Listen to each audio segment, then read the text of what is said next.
R$ 1 milhão por ano, todo ano, desde 2016, trabalhando com robôs. Isso mesmo, 2016, 17, 18, 19 e 20. E agora em 2021, com certeza eu vou conseguir também. Eu tenho uma máquina de fazer dinheiro na minha mochila e vou te mostrar como você também pode ter a sua. Quer saber como? Clica no link aqui embaixo desse vídeo e vem comigo. Eu não tô aqui pra te mostrar só os meus resultados, eu quero te mostrar os resultados de um aluno meu que usou o meu método e também tá tendo muito resultado trabalhando pela internet. Dá uma olhada aqui, ó, no celular dele, hein? Ele vai abrir aqui o celular, vai mostrar em tempo real, no aplicativo do PagSeguro. Atualmente eu tenho mais de 18 mil para sacar e ainda tenho 3 mil para receber. O método do João Pedro realmente funciona e mudou a minha vida. E falando em vendas, olha só os resultados do meu dia de hoje. E olha que o dia ainda está começando. Tá bom assim? Para começar o dia? Fala galera, beleza? Dá só uma olhada nesses resultados. 1 mês trabalhando em casa, usando apenas o celular. Você também pode fazer isso. Quer saber como? Então clica no link na descrição desse vídeo que eu vou te ensinar.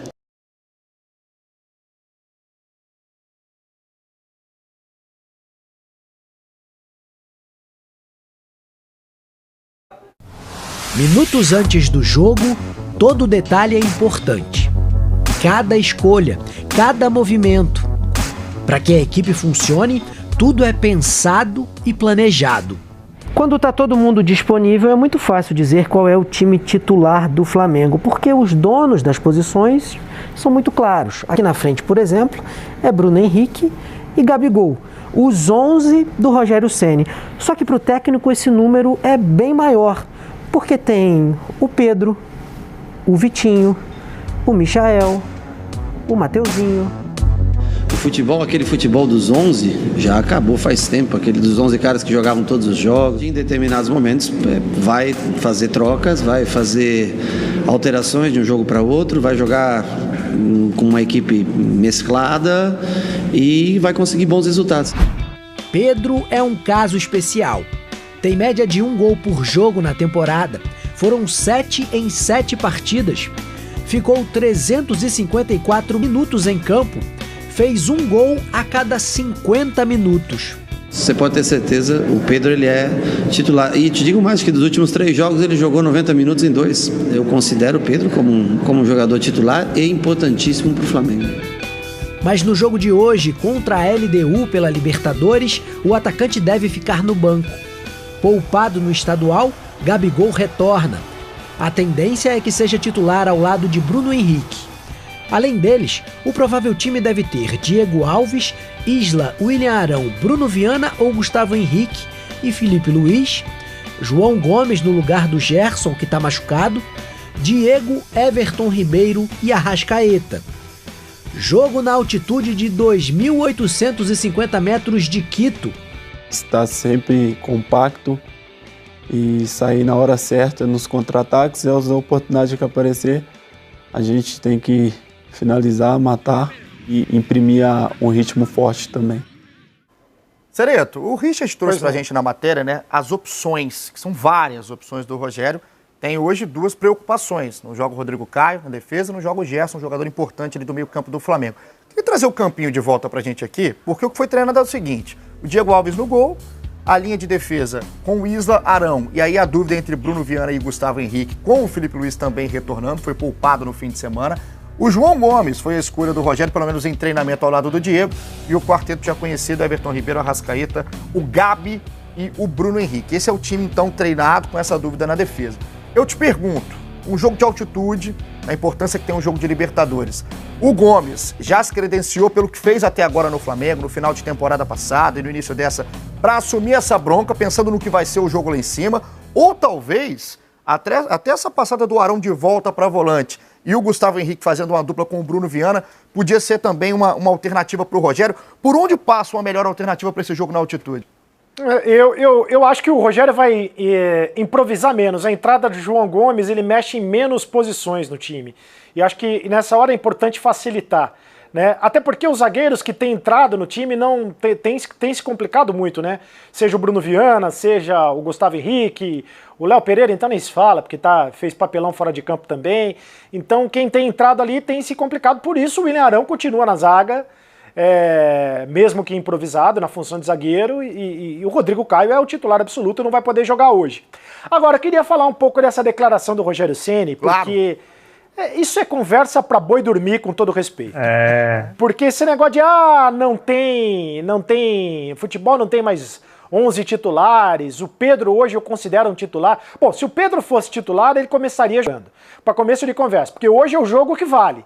No campeonato estadual, que era o jogo que não valia nada, ou valia muito pouco, o Pedro começou jogando. Então, no jogo que vale, o Pedro vai para o banco de reservas. Então, pode ser uma retórica bonita, pode ser um discurso bonitinho, para que os jogadores, para você tentar na gestão do grupo, fazer a cabeça dos jogadores. Não, veja bem, você vai ficar no banco de reservas. Vai falar isso pro Gabigol e bota o Gabigol no banco para ver se ele vai ficar feliz. Gabigol, não, você vai ser o 12º titular, tá? Mas você vai ficar no banco e o Pedro vai começar jogando. Vê se o Gabigol já vai ficar feliz, como já aconteceu, e ele fez biquinho, inclusive. Então isso aí, e eu tenho visto os técnicos repetirem essa ladainha, né? O Mancini falou isso outro dia, falou depois que o Rogério Ceni falou. O Rogério Ceni foi o primeiro. O Roger Machado falou isso também no jogo do Fluminense. Então, você pode ter certeza que todos os técnicos vão falar a mesma coisa agora, que agora não tem mais titulares e reservas. Então mudou a regra do futebol, né? Você pode entrar com mais de 11 dentro de campo, né? Eu fico pensando, Lofredo, se o jogador cai nessa, se eu entendo até o lado do Rogério, da tentativa da narração, né, desse enredo, de criar essa disputa, competitividade. O próprio Pedro sabe, né, que hoje ele não é titular desse Flamengo, por mais que faça para isso, acho que o Pedro é um jogadoraço, mas para isso, assim, a questão da chamada gestão de elenco, é dessa forma que ela é melhor feita mesmo? O Pedro parece um cara mais tranquilo, né, Lofredo? Então acho que aceita um pouco mais essa questão do banco de reservas e sabia da disputa quando veio para o Flamengo. Mas essa narrativa que o Rogério criou e todo mundo está repetindo agora, como é que o jogador aceita isso? Não, ela tem um fundinho de verdade, porque no tempo do Rogério, eu acho que no tempo do Rogério já não se tinha 11 jogadores, você trabalhava muito com o elenco. Ela não é realidade, porque a gente sabe que os titulares são aqueles que entram escalados entre os 11, principalmente nos jogos mais importantes, e o Pedro tem ficado de fora nesses momentos, ainda que seja um jogador com condição de ser titular. Eu acho que talvez seja isso que o Rogério queira dizer, mas enfim, é muito bom, eu acho que é bom para todos você saber mais ou menos a escalação do seu time de cabeça, né? É um indicativo que as coisas estão bem, quando você sabe a escalação do seu time de cabeça, ou pelo menos 10, 9 dos 11 jogadores que entram de titular quando todos estão preparados, passa um indicativo que as coisas estão indo muito bem. Os técnicos também sabem disso.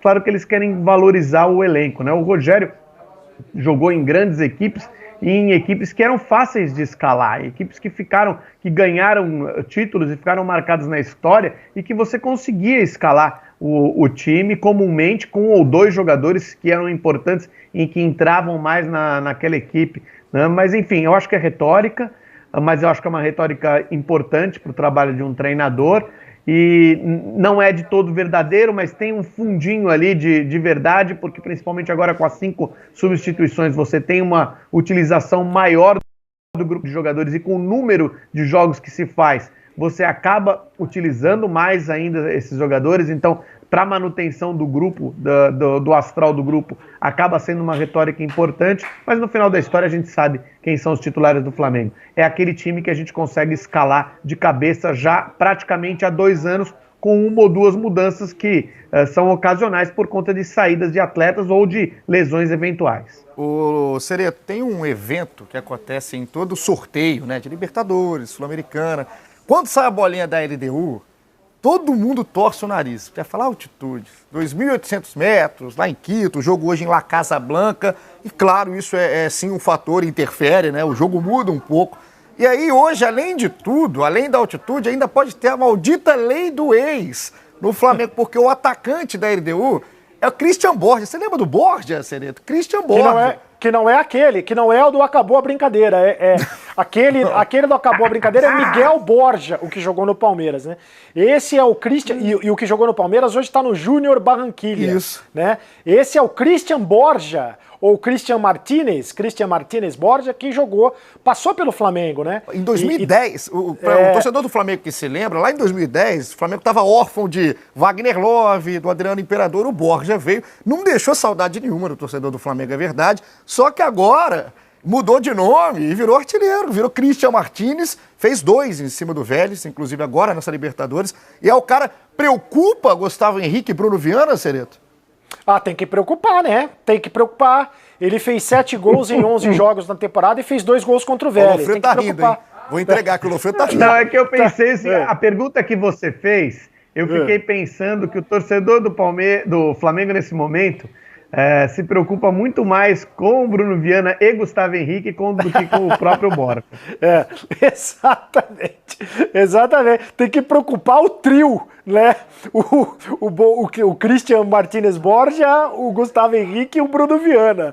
Esse trio... Porque nesse momento, o melhor jogador para fazer a dupla de zaga com o Arão é aquele que está no banco. Quando entra o Bruno Viana, você fala assim, talvez fosse melhor o Gustavo Henrique. Quando joga o Gustavo Henrique, você fala assim, será que não é o melhor o Bruno Viana? Então o melhor é o do banco. As más línguas hoje aqui pela redação já falavam, imagina o Gustavo Henrique na altitude. O pessoal não perdoa, hein? Não perdoa. Se na baixa altitude já não anda, né? Exato. Se na baixa altitude não é lá essas coisas. A altitude do Gustavo Henrique é maior do que a nossa.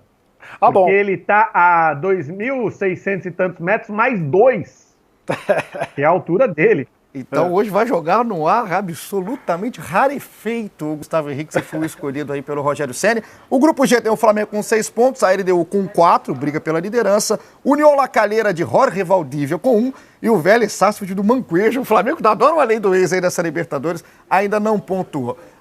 Cara, olha só, tá vendo esse computador aqui? Apenas com ele e uma conexão com a internet, eu faço vendas todos os dias quase que no piloto automático. Inclusive, dá uma olhadinha nos meus resultados do ano passado. Eu filtrei do dia 1º de janeiro de 2020 até o dia 31 de dezembro de 2020. E como você pode ver aqui, eu fiz mais de 1,5 milhão em vendas, mais de 1,5 milhão em comissões, trabalhando 100% online. Você quer aprender como que eu faço isso? Então clica no link aqui embaixo desse vídeo e vem comigo.